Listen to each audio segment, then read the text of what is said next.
Welcome back to PPR, Presley's Passes and Reactions. And right now, I'm so geeked, I'm so hyped.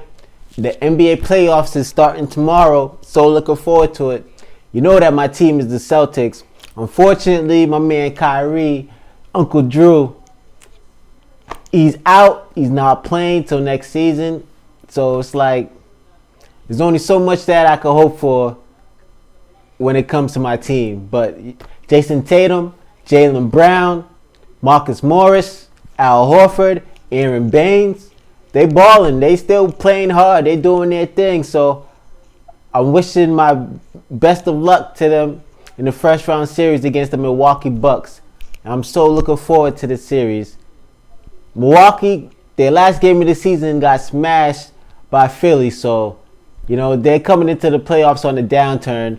While the Celtics are coming into the playoffs, playing pretty good. So, you know what I mean? It's just sad that we can't see LeBron versus Kyrie for this year. We have to wait till next year even to see Gordon Hayward. So it's like, God damn, it just kind of deflates it for me. But I'm still looking forward to it, man. There's so many good matchups in the NBA's playoffs this year. The disparity between teams is not as bad as it was in previous years. I'm pretty impressed that the NBA has kind of not so much even out the playing field, but there's a lot of competition, which is just competition breeds success, and that's nothing but greatness for the NBA. So let's check out the matchups for the first round of the playoffs right here. We got number 1 versus number 8. Rockets versus the Timberwolves. The Timberwolves, I had high hopes for them in the beginning of the season. Jimmy Butler, Jeff Teague, the Cat. It's like they've got all the necessary ingredients to make a very good team. Taj Gibson playing the big man 4. Karl Anthony Towns as your center, the big cat. You got Jeff Teague with his nonchalant self, only working hard and playing hard when it seems to be important. Well, you in the playoffs, boy, Jeff Teague. I'm expecting big things from you, man. So let's get it. And Jimmy Butler, he's a dog. You know what I mean? He's come to play every night. Too bad he was injured for the last tail end of the season, but he came back strong in the final game of the season, where it was win or go home against the Denver Nuggets, and Jimmy Butler came to play. Coming off an injury for only his second and third game back, and he was dropping buckets, played 42 minutes when he was only supposed to be restricted for 23. Timberwolves knew they needed this victory, so they let Jimmy play, and that was a smart decision because Jimmy Buckets, Karl Anthony Towns, they really brought it home for the Timberwolves. Now, they're playing the Rockets. And James Harden you've been hearing across all sports media that he's pretty much the MVP of the season. I have to agree. I mean, he should have got it last year, honestly, but he's been balling this year too. But MVP, Russell Westbrook has averaged Russell Westbrook has averaged a triple-double for the second straight time in the NBA season, which has never been done. But, you know what I mean? He's not getting the love and respect that he deserves for accomplishing that feat. I mean, a triple-double is very hard to get. And to average a triple-double for a season, there's a reason why it hasn't been done so long since Oscar Robertson. There's a reason why. Because that shit's fucking nearly impossible. Now, let's talk about the 4-5 matchup. The Thunder versus the Utah Jazz. I have to say, the Utah Jazz has been a pleasantly surprising team this season. I mean, that rookie Donovan Mitchell is a baller. Like, if it wasn't for him, he should have been rookie of the year. But Ben Simmons, Ben Simmons is a redshirt rookie, so it's going to him. But Utah Jazz, man, Ricky Rubio, Rudy Gobert, Derek Favors, and this man Joe Ingles coming out of nowhere, balling. Like, the Thunder are gonna have their hands full, especially down low with the Eiffel Tower and Rudy Gobert. Man, Rudy Gobert is a great defensive player, and if Russ wants to get into the paint, he's gonna have a lot of hard work getting over that 7-footer Rudy Gobert. I mean, it's a good matchup between Paul George. I mean, Paul George should eat Joe Ingles, really. But Joe Ingles, he's not a bad defensive player, and he's a pretty good offensive player, and the man can shoot. Ricky Rubio is probably going to get eaten by Russell Westbrook, no doubt. But Ricky Rubio is no slouch either, man. He plays hard, and the man got an eye for assists, yo. He's one of the best assist men in the league. Now, the 3-6 matchup, Portland versus the New Orleans Pelicans. I mean, unfortunately for the Pelicans, Portland has a lot more to prove than the Pelicans. And the Pelicans are without my man DeMarcus Cousins. Boogie Cousins is just, with him, they would definitely been moving on past the first round. But without him, they just don't have enough firepower between Anthony Davis and Drew Holiday. And Rondo's going to do his thing, but Rondo's not a scorer. He's a facilitator, and they don't really have another scorer on their team. I mean, Antoine Moore can get it off once in a while, but can he do it enough times against the Portland team and the Portland defense? When Portland got Dame Lillard, McCollum, Evan Turner, Yusuf Nurkic, where Yusuf he's a monster in his own right. So it's like Portland has a lot of firepower. They have the home court advantage. I'm not seeing the New Orleans Pelicans getting past the first round, but they had a hell of a season, and I am looking forward to what they can accomplish next season when Boogie comes back and maybe add a couple more scoring pieces to their team. Now, the most intriguing matchup to me, in my opinion, on the West Coast is a 2-7 with Golden State Warriors versus the San Antonio Spurs. Now, Golden State is without my main man, Steph Curry. You know what I mean? That's a big loss, and I don't know what's going to happen because San Antonio is a very good coached team, very well coached team. They've got talent up the ass. I mean, Rudy Gay is coming on. About time, man. I don't know. I wonder what he was waiting for to show what he can do. He's not a replacement for Kawhi Leonard. Kawhi Leonard, don't get me wrong. Not at all. He's a replacement for Kawhi Leonard. But he's a damn good player in his own right. Big, a shooter, can play D, can play in passing lanes.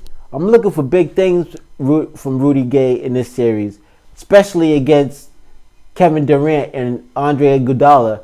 Like, the Spurs is dangerous for the Golden State Warriors right now. LaMarcus Aldridge is balling like he's never balled before for the San Antonio Spurs. They still got Paul Gasol doing his veteran thing, holding it down. DeJounte Murray's coming on. They still got Manu. They still got Parker, who can pretty much do. They pretty much can do their veteran thing and hold it down with the veteran leadership when it comes to the final seconds of games or closing quarters. They've been there plenty of times, so they know what to do. Now, the matchups between the Spurs and Golden State, I mean, KD is pretty much the only one that has an advantage on that team without Steph Curry. And the Spurs got LaMarcus, they got Paul, and DeJounte Murray, the starting point guard. Not a shooter, not so much of a scorer, but he's a facilitator. He's learning how to run a team very well from Tony Parker. So I'm gonna make a prediction. Here's my prediction. The Spurs is gonna upset the Golden State Warriors in the first round without Stephen Curry in 6 games. That's my prediction. My prediction for the Rockets versus Timberwolves, Rockets win in 5. Utah Jazz versus Thunder, damn. Melo, Paul, and Westbrook Those are my dogs. I can't forget about Steven Adams. He's the anchor down low. Utah Jazz is playing like Utah Jazz. I don't know, man. But if I'm going to make a call, I'm going to have to say OKC in 7. Just because OKC, they be slouching sometimes on defense. So I can see the series going to 7 games. Now, Portland, New Orleans. I'll give Portland 6 games over New Orleans because New Orleans, they're going to come to play. They're going to play hard. They're not going to just roll over and let Portland take it from them. Now, let's move on to the East Coast, my side of the field. We got in a 1-8 matchup, Toronto Raptors versus the Washington Wizards. The Washington Wizards is the most disappointing team in the NBA this season. How you have John Wall, Bradley Beal, Otto Porter, Marcin Gortat, Markieff Morris. How you have all these players and some pretty damn good bench players, and you get the 8th seed. You let Milwaukee, Miami, Indiana, even the Sixers do better than you. I was expecting the top 3 for Washington Wizards. I mean, John Wall is a monster. There's nobody in the league that can stay in front of him. Bradley Beal is another smooth motherfucker. I mean, for the 8th seed for the Washington Wizards, I just can't believe what's really going on. I mean, after this season, if they don't get past the first round, that whole squad is getting broken up. I'm predicting John Wall's probably out of there, and they're going to keep Bradley Beal because Bradley Beal is more of a team player. So it seems than John Wall, even though John Wall be averaging like 5 or 6 assists for the season, but they're going to lose in 5 games to the Toronto Raptors. Because the Toronto Raptors, in my opinion, they're the team in the whole NBA that has the most to prove. They've been pretty good for the last 3 or 4 years, and they've been bounced out early in the playoffs. Now, Kyle Lowry he's gotten the most blame for that because when they've lost, he's been missing in action, MIA. DeMar DeRozan always comes to play. That boy is a dog. One of my favorite players also. So I'm looking forward to see how he's going to tear up the fucking first round. Now, the 4-5 matchup, the Cleveland versus the Indiana Pacers. This is another intriguing matchup because the Pacers are no slouch. They got some hard-nosed, tough-nosed, ready-to-ball players. I mean, Oladipo is a baller. That was a great trade, and it worked out for him. Paul George for Oladipo and for my man Domantas Sabonis. He's been doing his thing this season. So they got Miles Turner and they got my man the other power forward to lock shit down. Miles Turner is way better than who's the Cleveland got for their center? Trish Thompson, that cheating bastard. I mean, he's gonna get eaten alive by Miles Turner. And the Domantas Sabonis, he's not even their starting power forward, but he's gonna eat them too. Then you got Lance Stevenson doing his craziness. Lance Stevenson, he's a clown, but you gotta love his game, man. He's got one of the most awkward games in the NBA. He got no handle, but at the same time, he has handle. Like, what the fuck is that? But Lance Stevenson's going to come to play. He's going to give LeBron all he's got, and LeBron's going to have to take it. But LeBron, Kevin Love, and George Hill, and Jeff Green, they're going to have to step it up to really get past the Pacers because the Pacers, they're not a slouch. They coming to play. Darren Collison, Oladipo, they've got some ballers, so Cleveland better beware. I'm predicting this is going to be the upset in the East. Cleveland loses to Indiana in 7 games. I'm calling it. They say King James is headed straight for the finals, but the way Cleveland's been playing with no defense, no sense of urgency, and for them to just flip it on like that, I don't think it's going to happen. Not this year. So, Cleveland, you're out of there. 7 games. Try next year. if that happens, he's gone. I don't think he's staying. Let's move on to the next matchup, the 3-6 matchup. We've got the 76ers versus the Miami Heat. Unfortunately, I think the 76ers is going to roll over the Miami Heat. I love Dwayne Wade. I'm a big fan of Hassan Whiteside, but they're just not ready. They've had a good season. They outperformed. They overperformed. But the Sixers is just that team. Especially if Embiid is able to come back during the series. And Markelle Fultz is finally coming on. If he was able to play from the beginning of the season, he probably would have been in a runner-up for the Rookie of the Year too. I mean, Markelle Fultz is no slouch. He's a baller, and he just needed to get his confidence straight. And now that it seems that he does, on the last game of the season, the man had a triple-double. So I'm looking forward to see what he could do in the playoffs. If he's going to shy away from everything or he's going to come to play. So Miami is going to lose. I'll give it 5. Miami's going to lose in 5. I mean, they've got some decent ballers, but I don't think they have enough to get past the Philly with their shooting and Ben Simmons and Joel Embiid. I mean, it's going to be hella. Embiid, if he's able to play it, I think he's going to eat Hassan Whiteside alive. Hassan ain't going to have shit on Embiid, but we'll see how that goes. And now for my favorite and my personal matchup, the 2 versus 7, the Boston Celtics versus the Milwaukee Bucks. Boston is not going to be an upset because Boston's number 2, right, over the Milwaukee Bucks. And Boston's going to beat Milwaukee in 6. I'm calling it. Boston's going to beat Milwaukee in 6. Because Milwaukee, what's their identity? All they seem to do is lose, just lean on that man. And everybody else just plays off of him. And I don't think that's going to work with the Celtics because the Celtics play defense. Brad Stevens is a hell of a coach. He's going to scheme for Antetokounmpo, and he's going to force other players like Jabari Parker and Eric Bledsoe to beat the Celtics. And I think they're going to have a hard-ass time getting past the Celtics philosophy and the Celtics defense and the Celtics strategies and game plan. I don't think they're ready. They're not ready! And I really believe that. So, Celtics in 5. No, I'll give Milwaukee more credit than that. Celtics in 6. And they're going to move on to the next round.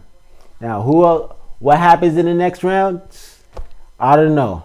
Because I'm going to have to see how it plays out. If any injuries happens or who comes back from injury. So, the next round is going to be even more entertaining.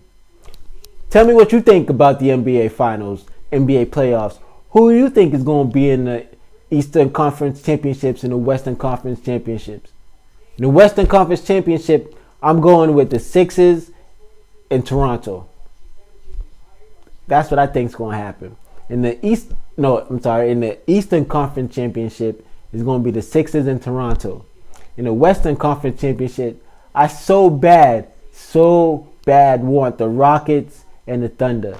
But unfortunately, they're going to play each other the next round after the first. So, the Western Conference Championship, it's probably going to be Portland versus the Rockets. Now, how it goes from there, I'll tell you on another video. Please, thank you for stopping by and checking out my channel, PPR, Presley's Passions and Reactions. Please like and subscribe and comment down below. And let me know who do you think is going to win the championship this year. Because it's damn sure ain't going to be Cleveland or Golden State. So, holla at me. I'm out.